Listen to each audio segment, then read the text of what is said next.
Assalamualaikum warahmatullahi wabarakatuh.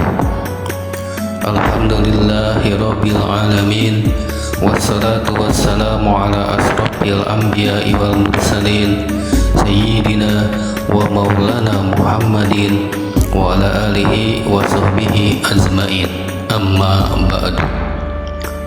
Saudaraku semua yang dirahmati Allah, alhamdulillah kita ketemu lagi di channel Jaka Jalan Kemakrifatan, channel yang membahas tentang ilmu kemakrifatan sesuai dengan existing zaman ini.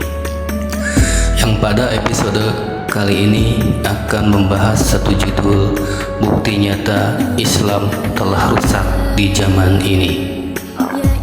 Nabi Muhammad SAW bersabda dalam satu hadis yang diriwayatkan oleh Baihaqi, telah dekat satu masa Islam hanya tinggal nama, Quran hanya tinggal tulisannya saja.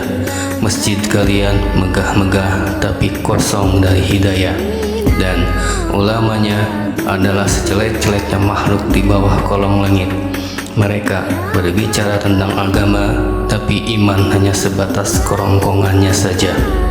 Mereka keluar dari Islam bagai anak panah melesat dari busurnya. Saudaraku semua, tanpa kita sadari apa yang disebutkan dalam hadis ini, ternyata kejadian itu telah terjadi saat ini. Hanya saja karena hampir semua tidak mengerti makna secara hakikat. Kebanyakan manusia mengkaji ilmu agama hanya sebatas syariat saja, yang mudah terdoktrin oleh pemahaman sebatas cerita, asal cocok dengan selera masing-masing, akhirnya membenarkan tanpa pernah membuktikan kebenaran itu sendiri secara hakul yakin. Islam hanya tinggal nama. Di Nusantara ini Islam menjadi mayoritas, tapi Islamnya hanya sebatas akuan saja. Islam keturunan, Islam KTP. Padahal seseorang baru dikatakan Islam setelah arwahnya mencapai makom sempurna, arwahul muqaddasah, seperti yang dicontohkan oleh Nabi Muhammad SAW dalam perjalanan mi'rajnya menemui Allah yang sempurna dan menyempurnakan. Bagaimana mau sempurna? Ditanya apa yang disaksikan dalam syahadat saja sudah bingung. Katanya Allah. Lalu kapan ketemu Allah dan Rasulullah? Tambah bingung. Quran hanya tinggal tulisan. Dalam surat Al-Baqarah ayat 79, Allah Subhanahu wa Ta'ala berfirman, Quran itu jangankan dibaca, menyentuhnya pun takkan ada yang bisa, kecuali oleh ruh hamba-hambanya yang disucikan. Coba kita perhatikan sekarang, anak kecil bahkan orang non-muslim bisa membaca Al-Quran.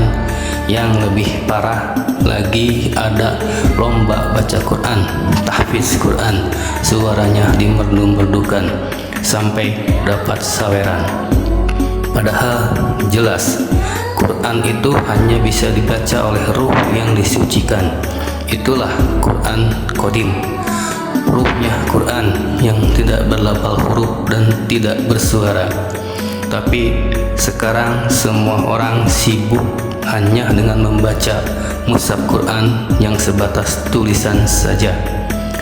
Padahal yang pintar sebatas baca Quran tulisan itu dikategorikan sebagai ahli kitab yang diancam neraka jahanam.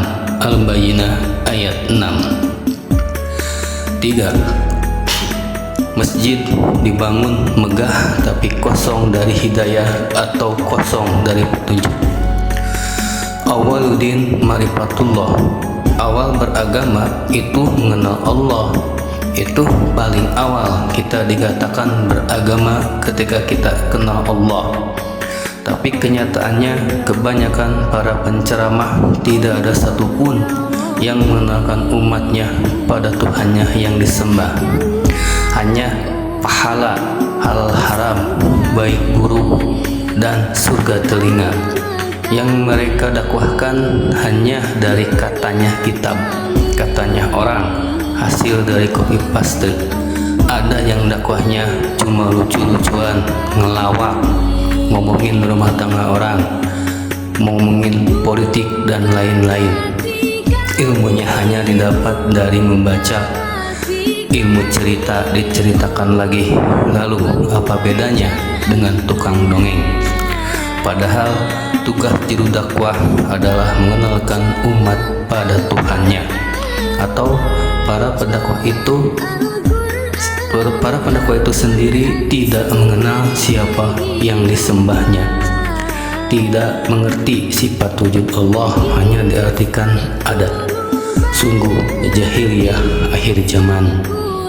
Saudaraku, mungkin kajian pada episode kali ini dicukupkan sampai di sini. Pada episode selanjutnya kita akan membahas lagi tentang rusaknya Islam di zaman ini dengan tema sejelek-jeleknya ulama di bawah kolong langit. Mohon maaf bila ada kata yang terasa asing, karena Islam datang dengan keasingan dan akan kembali asing. Wabillahi taufiqul hidayah, wabiridho wa inayah, ilahi anta maksudi waridhokal matlubi. Ini tentang praktek tarekat Naqsabandiyah Walidiyah Nusantara. Assalamualaikum warahmatullahi wabarakatuh.